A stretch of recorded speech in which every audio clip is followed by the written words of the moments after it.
Paano nga ba makapunta ng Hulugan Falls? Hi guys, I'm Maj. Last week we went to Hulugan Falls and here are the detailed travel guide and expenses if you're planning to visit Hulugan Falls. Ang Hulugan Falls ay matatagpuan sa Luciana, Laguna. From Cubao, dito tayo sasakay sa HM Bus Terminal bound for Santa Cruz. And ito naman ang bus schedule nila at nasa 240 ang pamasahe. Mga nasa 3 oras naman ang biyahe. Pwedeng tumagal depende sa traffic sa Laguna. Pero seryoso, bakit lagi traffic sa Calamba?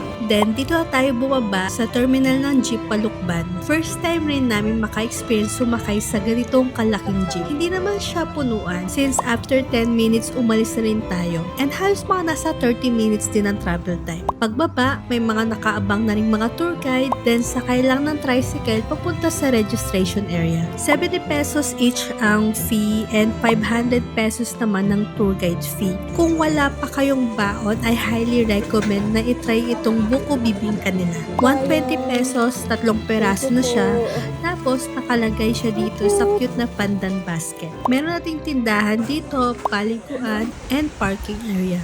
After orientation, sakay ulit ng tricycle papunta sa jump-off point. From here, sementado pang daan. Then, may mabato na area rin. Kaya dapat doble ingat rin at medyo challenging din ang daan pababa.